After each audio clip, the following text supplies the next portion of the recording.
Bernard Blackmantle's visit to Tom Eck Oxford phraseology, smuggled dinners a college party described topography of a man's boom portrait, of a Bachelor of Arts hints to freshman customs of the university. Tilde 132 tilde tilde. When first the freshman, bashful, blooming, young, blessings which here attend not handmaids long, assumes that cap which franchises the man, and feels beneath the gown dilate his span. When he has stood with modest glance, shy fear, and stiff-starched band before our prime vizier, and sworn to articles he scarcely knew, and forsworn doctrines to his creed all new. Through fancy's painted glass he fondly sees monastic turrets, patriarchal trees, the cloistral arches' awe-inspiring shade, the high street sonatized by Wordsworth's jade. His raptured view a paradise regards, nursling of hope. He builds on paper cards. On the western side of Tom Quad, up one flight of stairs. By the porter's aid I discovered the battered oaken door which led to the larium of my friend Echo. That this venerable bulwark had sustained many a brave attack from besiegers was visible in the numerous bruises and imprints of hammers, crowbars, and other weapons, which had covered its surface with many an indented scar. The utmost caution was apparent in the wary scout. 1. A scout at Christ Church performs the same duties for 10 or 12 students as a butler and valet in a gentleman's family. There are no women bedmakers at any college except Christ Church, that duty being performed by the scout. Tilde 133 tilde tilde who admitted me. A necessary precaution, as I afterwards found, to prevent the prying eye of some inquisitive domine, whose nose has a sort of instinctive attraction in the discovery of smuggled dinners. Within I found assembled half a dozen good-humored faces, all young, and all evidently partaking of the high flow of spirits and animated vivacity of the generous-hearted Tom Echo. A college introduction is one of little ceremony, the surname alone being used-day practice, which, to escape quizzing, must also be followed on your card. "Here, old fellows," said Tom, taking me by the hand and leading me forwards to his companions, "allow me to introduce an X3 college man, Blackmantle of Brasenose, a freshman 4 and an Etonian. So lay to him, boys, he's just broke loose from the land of sheepishness 5, past pupils straight 6, and the isle of matriculation 7, to follow dad's will 8 in the port of stuffs 9, from which, if he can steer clear of the fields of temptation 10. 2 smuggled dinners are private parties in a student's room. When the dinner is brought into college from a tavern various, are the ingenious stratagems of the Tagati to elude the vigilance of the authorities. Trunks, packing boxes, violoncello cases, and hampers are not unfrequently directed as if from a wagon or coach office, and brought into college on the shoulders of some porter. Tin cans of soup are drawn up by means of a string from the back windows in the adjoining street. It is not long since Mr. C. of Christ Church was expelled for having a dinner smuggled into college precisely in the manner adopted by Tom Echo. 3. A university man who is visiting in a college of which he is not a member. 4. The usual phrase for initiating a freshman on his first appearance in a party or frisk. 5. Land of sheepishness schoolboy's bondage. 6. Pupils' straits interval between restraint and liberty. 7. Isle of matriculation first entrance into the university. 8. Dad's will parental authority. 9. Port for stay's assumption of commoner's gown. 10. Fields of temptation the attractions held out to him. Tilde 134 tilde tilde he hopes to make the land of promise. 11. Anchor his bark in the isthmus of grace. 12. And lay up snugly for life on the land of incumbents. 13. For heaven's sake, Tom, said I, speak in some intelligible language. It's hardly fair to fire off your battery of Oxonian wit upon a poor freshman at first sight. At this moment a rap at the oak announced an addition to our party, and in bounded that light-hearted child of whim, Horace Eglantine. What, Blackmantle here? Why then, Tom, we can form as complete a trio as ever got Bosky 14, with Bishop 15, in the province of Bacchus 16. Why, what a plague, my old fellow, has given you that rueful-looking countenance? I am sure you was not plucked upon Marrow Common or Homer Down 17, in passing examination with the big wig this morning. Or has Tom been frisking 18, you already with some of his jokes about the straits of Independency 19? The waste of ready 20. The Dynasty of Venus, 21, or The Quicksands of Rustication, 22. 11. Land of Promise, the fair expectations of a steady novice in Oxford. 12. Isthmus of Grace, obtainment of the grace of one's college. 13. Land of incumbents' good livings. 14. Bosky is the term used in Oxford to express the style of being half seas over. 15. Bishop, a good orthodox mead, composed of port wine and roasted oranges or lemons. 16. Province of Bacchus inebriety. 17. Marrow, Common, and Homer Downs allude to the Aeneid of Virgil, and the Iliad of Homer, 2 books, chiefly studied for the little go or responsions. 18. Frisking, hoaxing.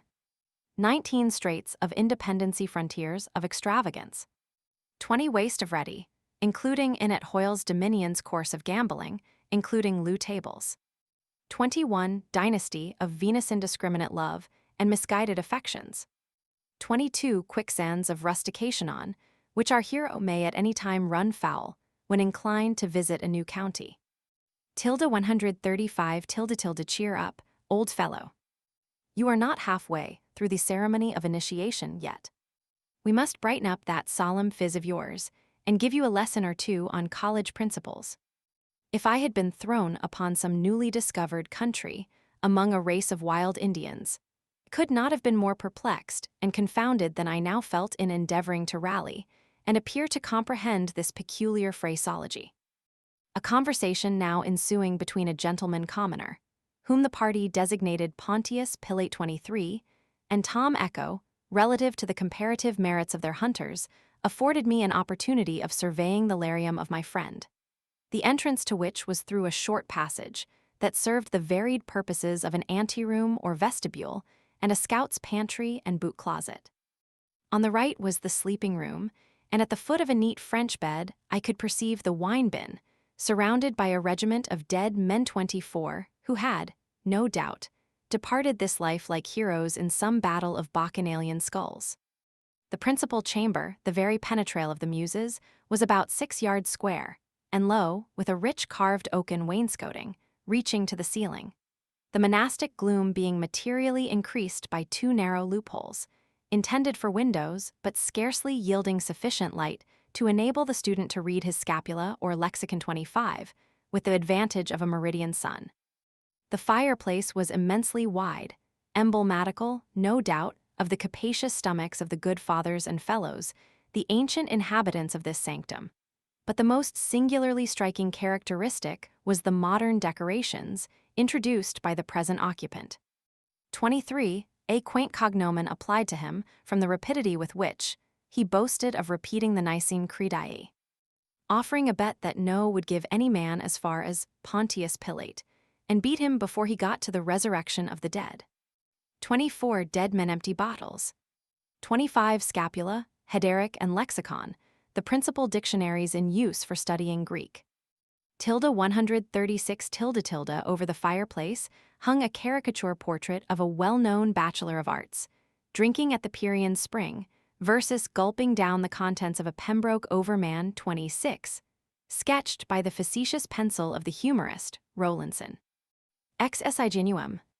I could not help laughing to observe on the one side of this jolly personage a portrait of the little female Giovanni Vestris, under which some wag had inscribed, "A mistress of hearts," and on the other a full length of Jackson the pugilist, with this motto, a striking likeness of a fancy lecturer. 26. In Herman at Pembroke, a large silver tankard, holding 2 quarts and half a pint, so called from the donor, Mr. George Overman. The late John Hudson, the college tonsor and common room man, was famous for having several times, for trifling wagers, drank a full overman of strong beer off at a draught. A tun, another vessel in use at Pembroke, is a half-pint silver cup. A whistler, a silver pint tankard also in use there, was the gift of Mr. Anthony Whistler, a coteparary with Shenstone. Common room man, a servant who is entirely employed in attending upon the members of the common room. Junior common room, a room in every college except Christ Church, set apart for the junior members to drink wine in and read the newspapers. N.B. There is but one common room at Christ Church. None but masters of arts and noblemen can be members of it, the latter but seldom attend. The last who attended was the late Duke of Dorset. All common rooms are regularly furnished with newspapers and magazines. Curator of the Common Rooms, a senior master of arts, who buys the wine and inspects the accounts. 137 in the center of the opposite side hung the portrait of an old scout, formerly of Brasenose, whose head now forms the admission ticket to the college club. Right and left were disposed the plaster busts of Aristotle and Cicero, the former noseless, and the latter with his eyes painted black and a huge pair of mustachios annexed. A few volumes of the Latin and Greek classics were thrown into a heap in one corner of the room, while numerous modern sporting publications usurped their places on the bookshelves, richly gilt and bound in calf, but not lettered. The hunting cap, whip, and red coat were hung up like a trophy between two foxes' tails, which served the purpose of bell pulls. At this moment, my topographical observations were disturbed by the arrival of the scout with candles, and two strange-looking fellows in smock frocks, bringing in, as I supposed, a pianoforte, but which, upon being placed on the table, proved to be a mere case, the top being taken off, the sides and ends let down in opposite directions, and the cloth pulled out straight, displayed an elegant dinner, smoking hot, and arranged in as much form as if the college butler had superintended the feast. "Come, old fellow," said Tom, "turn to no ceremony. I hope, Jem," addressing his scout, "you took care that no 138 College Telegraph 27 was at work while you were smuggling the dinner in." "I made certain sure of that, sir," said Jem, "for I placed Captain Cook 28, sentinel at one corner of the quadrangle, and old Brady at the other, with directions to whistle, as a signal, if they saw any of the dons upon the lookout." Finding we were not likely to be interrupted by the domine, Tom took the chair. The fellows in the smock frocks threw off their disguises, and proved to be two genteelly dressed waiters from one of the inns. "Close the oak, Jem," said Horace Eglantine, "and take care no one knocks in 29 before we have knocked down the contents of your master's musical melange." "Punning as usual, Eglantine," said the Honorable Mr. Sparkle, a gentleman commoner. "Yes, and punishing too, old fellow," said Horace. "Where's the cold tankard 30, echo?" 27, a college telegraph, a servant of a college, who carries an account of every trifling offense committed, either by gentlemen or servants, to the college officers. 28 well-known characters in Christ Church. 29 knocking and going into college after 10:30 at night. The names of the gentlemen who knock in are entered by the porter in a book kept for that purpose, and the next morning it is carried to the dean and censors, who generally call upon the parties so offending to account for being out of college at so late an hour. A frequent recurrence of this practice will sometimes draw from the dean a very severe reprimand. Knocking in money fines levied for knocking into college at improper hours. The first fine is fixed at 10:30 and increased every half hour afterwards. These fines are entered on the batter book and charged among the battles and decrements, a portion of which is paid to the porter quarterly for being knocked up. 30 cold tankard, a summer beverage, used at dinner, made of brandy, cider, or perry, lemons cut in slices, cold water, sugar, nutmeg, cinnamon, and the herbs balm and burrage. Sometimes sherry or port wine is substituted for cider. The tankard is put into a pitcher, which is iced in a tub procured from the confectioners. Decrements the use of knives, forks, spoons, and other necessaries, with the firing and sea. For the hall in chapel. 139 we must give our old con, Blackmantle, a warm reception. "Sure, that's a pattyism, 31, said a young Irish student. "Nothing of the sort," replied Horace. "Are we not all here the sons of Isis? And tell me, where will you find a group of warmer-hearted souls? Bravo." "Bravo," shouted the party. "That fellow Eglantine will create another Punic War," said Sparkle. "I move that we have him crossed in the buttery 32 for making us laugh during dinner, to the great injury of our digestive organs and the danger of suffocation." "What? Deprive an Englishman of his right to battle 33? Said Echo. "No, I would sooner inflict the orthodox fine of a double bumper of bishop." "Bravo," said Horace. "Then I plead guilty and swallow the imposition." I'll thank you for a cut out of the back of that lion, 34, tittered a man opposite. With all the natural timidity of the hare whom he thus particularized, I was proceeding to help him, when Echo inquired if he should send me the breast of a Swiss, 35, and the facetious Eglantine, to increase my confusion, requested to be allowed to cut me a slice off the wing of a wool bird, 36. 31. A pattyism is called in this university, a Thorpism from Mr. Thorpe, formerly a hosier of some note in the city. He was famous for making blunders and coining new words, was very fond of making long speeches, and when upon the toe, never failed to convulse his hearers with laughter.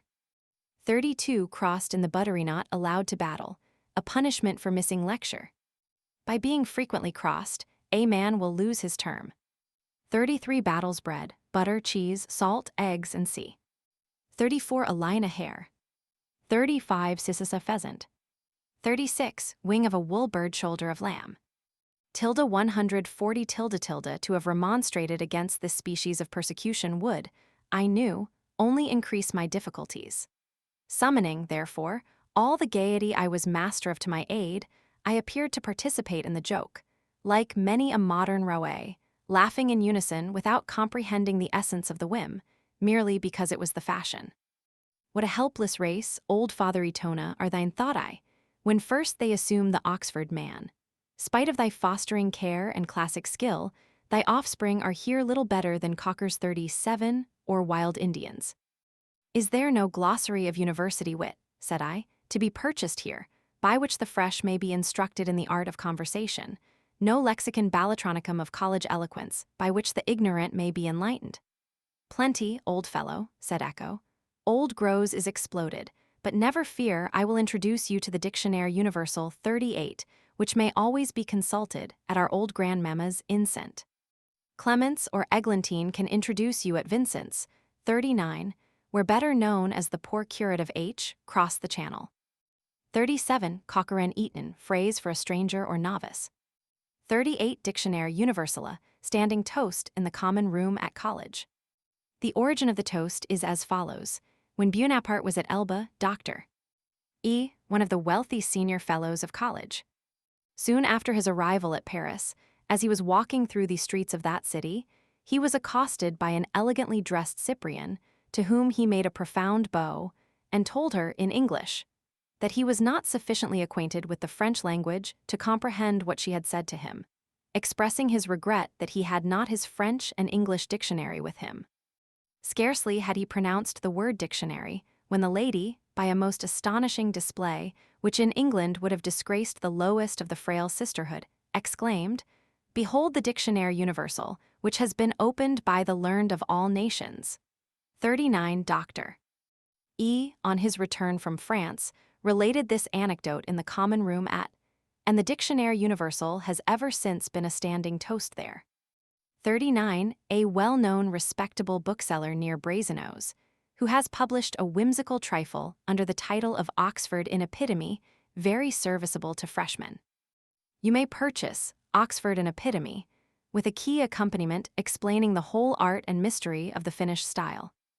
141 after a dissertation upon new college puddings, 40, rather a choice dish, an elegant dessert and ices was introduced from Jubbers. 41, the glass now circulated freely, and the open-hearted mirth of my companions gave me a tolerable idea of many of the leading eccentricities of a collegian's life. The Oxford toast, the college divinity, was, I found, a Miss W., whose father is a wealthy horse-dealer, and whom all agreed was a very amiable and beautiful girl. I discovered that Sadler, Randall, and Crabbe were rum ones for prime hacks that, the Aesculapiae Dei of the university, the demigods of medicine and surgery, were Messrs. Wall and Tuckwell that all proctors were tyrants, and their men savage bull-dogs that good wine was seldom to be bought in Oxford by students, and pretty girls were always to be met at Bagley Wood that, rowing a fellow 42, was considered good sport, and an idle master 43, a jolly dog that all tradesmen were duns, and all gownsmen suffering innocence, and lastly, 40 new college puddings, a favorite dish with freshmen, made of grated biscuit, eggs, suet, moist sugar, currants, and lemon peel, rolled into balls of an oblong shape, fried in boiling fat and moistened with brandy. 41A, celebrated Oxford pastry cook. 42, rowing a fellow going with a party in the dead of the night to a man's room, nailing or screwing his oak up, so as it cannot be opened on the inside, knocking at his door, calling out fire. And when he comes to the door, burning a quantity of shavings, taken from halfpenny faggots dipped in oil from the staircase lamps, so as to impress him with an idea that the staircase, in which his rooms are, is on fire. And when he is frightened almost out of his senses, setting up a most hideous horse laugh and running away. This joke is practiced chiefly upon quiet, timid men. 43, an idle master, a master of arts on the foundation, who does not take pupils. 142, . I was informed that a freshman was a scamp without seasoning and a fellow of no spirit, till he had been pulled up before the big wig and suffered imposition 44, fine and rustication. 45. It was now half an hour since old Magnus Thomas had told his heavy note. Most of the party were a little cut, 46, and the salt pits of Attic wit had long since been drained to the very bottom. Sparkle proposed an adjournment to the temple of Bacchus, 47, while Echo and a man of Trinity set forth for the plains of Betteris, 48, pleading the fatigues of the day, and promising to attend a spread 49, on the morrow to be given by Horace Eglantine. I was permitted to depart to my inn, having first received a caution from Echo to steer clear of the Don Peninsula 50, and the seat of magistracy, 51. On regaining my inn, I was not a little surprised to hear the smirking barmaid announce me by my Christian and surname, directing the waiter to place candles for Mr. Bernard Blackmantle in the sanctum. How the deuce, thought I, have these people discovered my family nomenclature? Or are we here under the same system of espionage as the puerile inhabitants of France, where every hotel-keeper, waiter, and servant, down to the very shoe-black, is a spy upon your actions, and a creature in the pay of the police 52? Pray, waiter, said I, why is this snug little larium designated the sanctum? 44 imposition translations, set by the principle for absence and other errors. 45 rustication is the term applied to temporary dismissal for non-observance of college discipline. 46, a little cut half sees over. 47, temple of Bacchusum favored in. 48, plains of Betteris, the diversion of billiards. 49, a spread a wine party. 50, the Don Peninsula, the range of all who wear long black hanging sleeves and bear the name of Domini. 50, one seat of magistracy proctor's authority. 52, the tact of the Oxford tradesmen in this particular is very ingenious. The strength of a man's account is always regulated by the report they receive on his entering, from some college friend, respecting the wealth of his relations or the weight of his expectancies. 143, . Because it's extraproctorial, sir. None of the town raff are ever admitted into it, and the marshal and his bulldogs never think of intruding here. With your leave, sir, I'll send in master, he will explain things better, and mayhap, sir, as you are fresh, he may give you a little useful information. Do so, send me in a bottle of old Madeira and 2 glasses, and tell your master I shall be happy to see him. In a few moments I was honored with the company of mine host of the Mitre, who, to do him justice, was a more humorous fellow than I had anticipated. Not quite so ceremonious as he of the Christopher ad Eton, or the superlative of a Bond Street restaurateur, but with an unembarrassed roughness, yet respectful demeanor, that partook more of the sturdy English farmer or an old weather-beaten sportsman than the picture I had figured to myself of the polished landlord of the principal inn in the sacred city of learning. We are too much the creatures of prejudice in this life, and first impressions are not unfrequently the first faults which we unthinkingly commit against the reputation of a new acquaintance. Master Peake was, I discovered, a fellow of infinite jest, an old fox hunter and a true sportsman.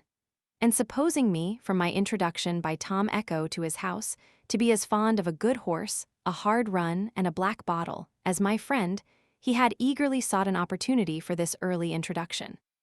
No man in the country, sir, said Peake, can boast of a better horse or a better wife. I always leave the management of the bishop's cap to the petticoat.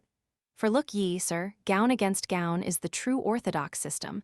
I believe when I kept the Blue Pig 53, by the town hall, the big wigs used to grunt a little now, and then about the gemmen of the university getting bosky in a pigsty. So, egad, I thought I would fix them at last, and removed here. For I knew it would be deemed sacrilegious to attack the mitre, or hazard a pun upon the head of the church. 53 the blue boar, since shut up. Tilde 144 tilde tilde, if ever you should be tiled up in eager heaven, 54. There's not a kinder-hearted soul in Christendom than Mrs. Peake, Doctor. Wall says that he thinks she has saved more gentlemen's lives in this university by good nursing and sending them niceties than all the material medicals put together. You'll excuse me, sir, but as you are fresh, take care to avoid the gulls. 55. They fly about here in large flocks, assure you, and do no little mischief at times. I never understood that gulls were birds of prey, said I. Only in Oxford, sir, and here, I assure you, they bite like hawks and pick many a poor young gentleman as bare before his 3 years are expired, as the crows would a dead sheep upon a common. Everything depends upon your obtaining an honest scout, and that's a sort of harrow ravies, I think they call the bird, here. Suppressing my laughter at my host's latinity, I thought this a fair opportunity to make some inquiries relative to this important officer in a college establishment. I suppose you know most of these ambassadors of the Tagati belonging to the different colleges. I think I do, sir, said Peake, if you mean the scouts, but I never heard them called by that name before. If you are of Christ Church, I should recommend Dick Cook, or, as he is generally called, Gentleman Cook, as the most finished, sprightly, honest fellow of the whole. Dick's a trump and no telegraph up to every frisk, and down to every move of the demesne, thoroughbred, and no want of courage. 54 Eager, haven laid up in the depot of invalids. 55 gulls knowing ones who are always on the lookout for freshmen. Tilde 145 tilde tilde, but not having the honor of being entered there, I cannot avail myself of Dick's services. Pray tell me, who is there at Brasenose that a young fellow can make a confidant of? Why, the very best old fellow in the world, nothing like him in Oxford, rather aged, to be sure, but a good one to go, and a rum one to look at. I have known Mark Supple these 50 years, and never heard a gentleman give him a bad word. Shall I send for him, sir? He's the very man to put you up to a thing or two, and finish you off in prime style. In the morning, I'll see him, and if he answers your recommendation, engage with him. For, thought I, such a man will be very essential if it is only to act as interpreter to a young novice like myself. The conversation now turned to sporting varieties, by which I discovered mine host was a leading character in the neighboring hunts, knew every sportsman in the field, and in the course of half an hour, carried me over Godrington's Manors, Moisterous District, and Somerset Range, 56, taking many a bold leap in his progress, and never losing sight of the dogs. We shall try your mettle, sir, said he, if we catch you out for a day's sport, and if you are not quite mounted at present to your mind, I have always a spare nag in the stable for the use of a freshman. 56. The 3 packs of hounds contiguous to Oxford. Though I did not relish the concluding appellation, coming from a tavern keeper, I could not help thanking Peake for his liberal offer, yet without any intention of risking my neck in a steeplechase. The interview had, however, been productive of some amusement and considerable information. The bottle was now nearly finished. Filling my last glass, I drank success to the mitre, promised to patronize the landlord, praise the hostess, coquette with the little cherry cheek, chirping lass in the bar, and kiss as many of the chambermaids as I could persuade to let me. Wishing mine host a good night, and ringing for my bed candle, I proceeded to put the last part of my promise into immediate execution. College servants,